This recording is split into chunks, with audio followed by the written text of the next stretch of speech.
So I couldn't help but notice I'm looking at the record. I was looking at how it's doing and how it's moving on the rhythmic charts, and it bring me to this. I couldn't help but notice it went from convict music to convict culture. Can you understand? Can you Yeah. help me understand what is the difference and what's being brought new with the new name and imprint of that? No, no, absolutely. We definitely have to rebrand convict music because what I realized in my travels in the whole thing of growing convict, that it's an actual movement, man, and it became so much bigger than music.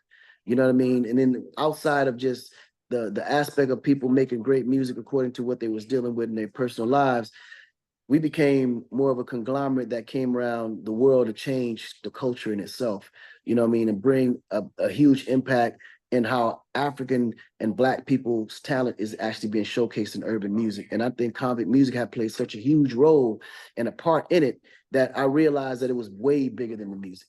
You know, convict was the mindset was more of a culture than it was music in general. And then we've added our and tagged ourselves in the, film and television now. We're doing management, marketing, promotions, you name it. Like we're into anything entertainment related, but then also we're also into anything of philanthropic.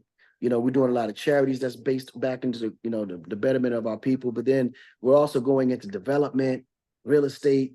Like it's just grown so beyond music at this point that Yeah. we know that it's actually a culture driven thing.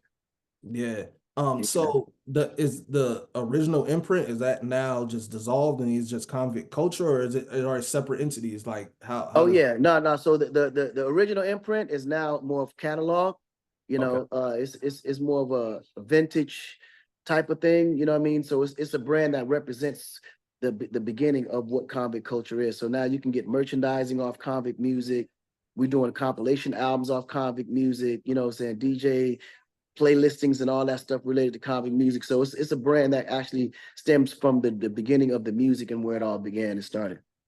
Yeah, and nothing wrong with that. But what comes with Yeah, the convict name comes with some individuals that right. adapt themselves in the industry 1000%. in ways. So when we speak of that, it brings me to this question: how did you discover T-Pain? How did that relationship happen? Oh man, T Pain actually was brought to me by my little brother Boo. Boo was the one that actually discovered him and brought him to me. At the time, T Pain was doing mixtapes in Tallahassee. You Yeah. know what I'm saying? He had this one song called "I'm Effed Up," which was a rendition of "I'm Locked Up." You know what I'm Yeah. saying? So he took the same beat, same concept, instead of saying "I'm locked up," he's like "I'm effed up," type of vibe. And he sounded just like me actually. So when Boo brought me the joint, he thought I did a remix of my own record, and I was like, "Nigga, that ain't me." You know what I Yeah. mean? So it got to the point where I was like, "Yo, we need to see who this is, man. Bring him over to me." So Boo went and found him, brought him to me, and we just clicked instantly, man. And it was one of the things where we was able to put together something crazy for his career. Yeah, that's dope because like Yeah, Florida, T-Pain is like a legend here to us. And I've no, had for sure. fun of being in Tallahassee because I attended and graduated from Florida A&M University, Oh, fam. that's dope. So like we know what the impact of what T-Pain is and what he means to the game and his early works from him being with the nappy heads and Yeah, being Nappy a Boys, right? solo artist. Like, man, there's always much love to T-Pain, bro. No, Um, that's what's up. That's yeah, what's up. yeah, definitely. And so with that being said, I have another question for artists. How did you discover Lady Gaga? Yeah, Gaga was an interesting one because she was already on Interscope when I closed my deal over at Interscope. Um, so that was a bone that Jimmy Iovine threw to me because that was something I actually was passionate about. As I was writing songs for the Pussycat Dolls, I had needed a co-writer, and Red One, which was a producer that I had just signed at the time, had recommended Gaga. So as we finished the song, Gaga went in to actually go ahead demo the song out for the girls to preview.